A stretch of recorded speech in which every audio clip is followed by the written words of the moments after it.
Hello दोस्तों। तो जैसा कि आप जानते हैं कि लेखपाल की वैकेंसी आ गई है, बहुत ही डिमांड थी इस वैकेंसी की। तो फाइनली जो है आपका ये notification UP triple S C द्वारा इशू कर दिया गया है। चलिए जानते हैं इसमें जो ज़रूरी ज़रूरी पॉइंट हैं, आपको क्या क्या फॉर्म फिल करते टाइम ध्यान रखना है उनको देखेंगे, और कैसे जो है इसकी तैयारी करनी है उसके बारे में जानेंगे। तो बात करते हैं ऑनलाइन आवेदन। आवेदन की जो इसकी डेट है 7 जनवरी 2022 से है।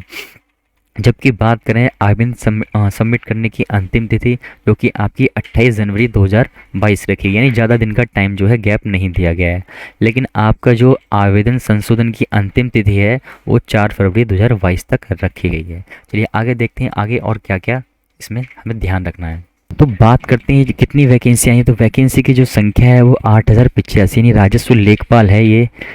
तो इस बात का ध्यान रखना है आपने। और इसमें कौन कौन एलिजिबल हैं, तो एलिजिबिलिटी की बात करें तो जिन्होंने पैट एग्ज़ाम दिया है वो ही इसके जो है पात्र होंगे इस एग्ज़ाम को देने के। जिन्होंने पैट एग्ज़ाम नहीं दिया है वो इसमें पार्ट नहीं ले पाएंगे, यानी उसका एग्ज़ाम नहीं दे पाएंगे। चलिए आगे चलते हैं कि कैसे कैसे रजिस्ट्रेशन करना है। तो आपको upSSC.government.in पे जाना है और वहाँ पे आपको आवेदन करना है।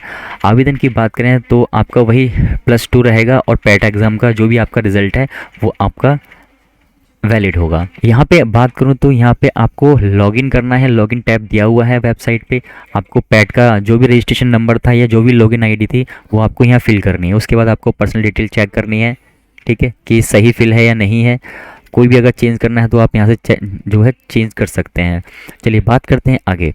तो फ़ोटो एंड हस्ताक्षर की बात करूँ, ये आपको खुद ही जो है विजिबल हो जाएंगे जब आप लॉगिन डिटेल डालोगे, क्योंकि आपने पैट में रजिस्ट्रेशन करते टाइम जो भी फ़ोटो अपलोड किया था या जो भी सिग्नेचर आपने अपलोड किए थे वो आपको वहीं दिखेंगे, यानी आपको दोबारा से अपलोड करने की कोई ज़रूरत नहीं है। चलिए बात करते हैं आगे क्या क्या इसमें और जो है ध्यान रखने की बातें हैं।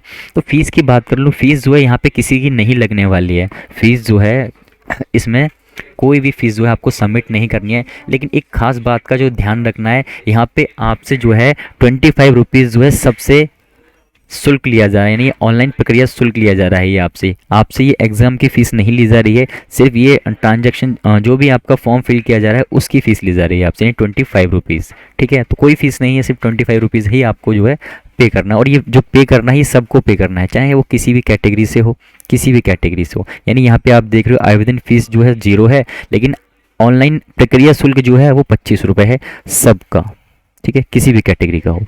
चलते हैं आगे और क्या क्या जो पॉइंट्स हैं वो देखते हैं। तो ये जो पेमेंट है आप एसबीआई के क्रेडिट कार्ड, डेबिट कार्ड, किसी भी जो है से कर सकते हैं। ई चलान के माध्यम से भी इसको पे किया जा सकता है। यदि आपके किसी कारणवश इसकी पेमेंट जो है फेल हो जाती है, आपने पेमेंट की लेकिन पेमेंट फेल हो गई, लेकिन आपके जो अकाउंट बैलेंस जो है वो कट गया, तो आपको यहाँ पे एक ऑप्शन दिया गया है update your transaction ID bye double verification. ये डबल वेरिफिकेशन का एक ऑप्शन आपको वहाँ दिया गया है, तो उस पर क्लिक करके जो है आप यहाँ पे उसको वेरीफाई करोगे पेमेंट को, तो वो जो है वैलिड हो जाएगी, यानी सक्सेस हो जाएगी।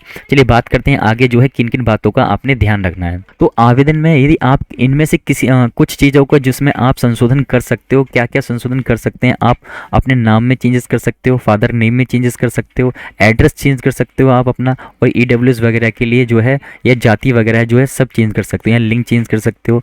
ठीक है, अगर आपका गलती से पैट में गलत फिल हो गया है तो आप यहाँ पे उसका संशोधन कर सकते हो। पद के बारे में बात कर लेते हैं, कितने पद हैं। तो राजस्व लेखपाल की है, राजस्व परिषद द्वारा ये वैकेंसी आई है लेखपाल की, जिसमें 2000 का आपका ग्रेड पे है, 18 साल जो है उम्र है। और जो यूआर की वैकेंसी की बात करूँ 3271 है, जबकि अनुसूचित जाति की 1690 है, अनुसूचित जनजाति की 152 है, वही अन्य पिछड़ा वर्ग की जो है 2174 है। और ईडब्ल्यूएस वालों के लिए अलग से रखा गया है यहाँ पे, यानी जो जनरल से थोड़ा सा अलग हो गए हैं, तो 798 जो है ईडब्ल्यूएस वालों के लिए रखी है, यानी टोटल जो है 8085 वैकेंसी हैं। तो यहाँ पे एक लिखा हुआ है कि स्थायी भी है और अस्थायी भी है। तो चलिए आगे बढ़ते हैं। तो यहाँ पे आपको कुछ 36 आरक्षण दिए हुए हैं, तो उसका ध्यान रखना है फॉर्म फिल करते टाइम।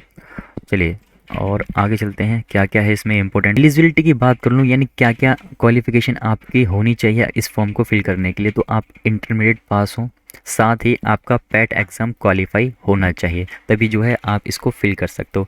बात करते हैं कुछ अधिमानी अर्हता आपको दे रखी है कि सीधी भर्ती के लिए कि प्रादेशिक सेना में न्यूनतम 2 वर्ष की अवधि तक सेवा की हो, बी का प्रमाण पत्र हो। यानी ये जो है ज़रूरी नहीं है कि हो, ठीक है, लेकिन हो तो बेटर है, बाकी ज़रूरी नहीं है, ठीक है।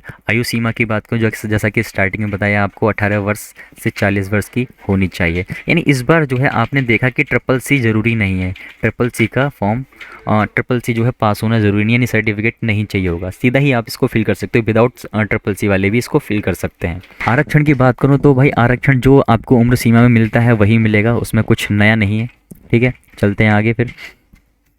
चलिए सिलेबस की बात कर लेते हैं। अब सिलेबस की बात करूँ तो इसमें क्या क्या आने वाला है भाई, सामान्य हिंदी आने वाली है, यहाँ पे गणित आएगी जो कि वो भी सामान्य होगी, सामान्य ज्ञान आएगा, और ग्राम समाज एंड विकास जो है आपका पूछा जाने वाला है। यानी एक ही जो सब्जेक्ट है 4th नंबर का यही अलग है, बाकी सब जो है सेम ही है, तो जो कि आपको इस पे ज़्यादा फोकस रखना है। प्रश्नों की संख्या की बात करें तो 25 हर किस में जो है 25 ही आने वाले हैं, यानी 25 आपके क्वेश्चन हर सब्जेक्ट में आएंगे, तो टोटल 100 क्वेश्चन जो है इसमें रहने वाले हैं, और 25 क्वेश्चन जो है 25 मार्क्स के ही होने, यानी 100 मार्क्स का ही होने वाला है, 100 क्वेश्चन आपके 100 मार्क्स के ही होने वाले हैं।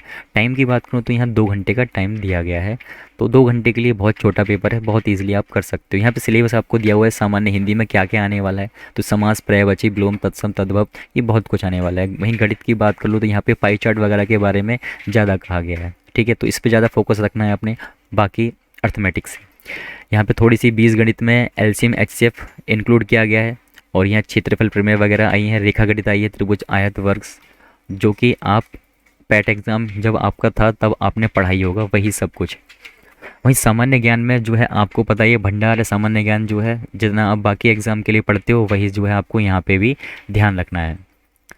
चलिए यहाँ पे एक नया सब्जेक्ट जो कि है आपका ग्राम समाज एंड विकास, इसके लिए आपको अलग से पढ़ना पड़ेगा, ठीक है।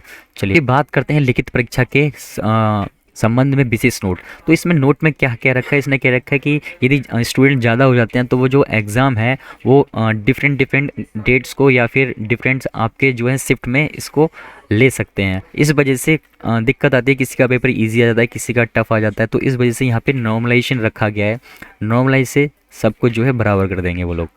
चलिए आगे चलते हैं। तो चलिए इसी में इतना ही है, जाकि बाकी जो है इसमें कुछ नहीं है, तो अभी से जो है तैयारी करना स्टार्ट कर दीजिए।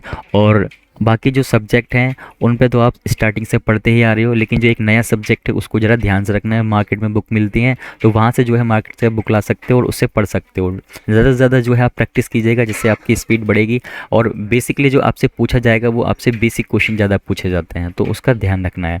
तो बाकी जो भी होगा वो नेक्स्ट वीडियो में आपको बताया जाए, कैसे फॉर्म फिल करना है, क्या करना है आपने। चलिए दोस्तों, तब तक के लिए नमस्कार।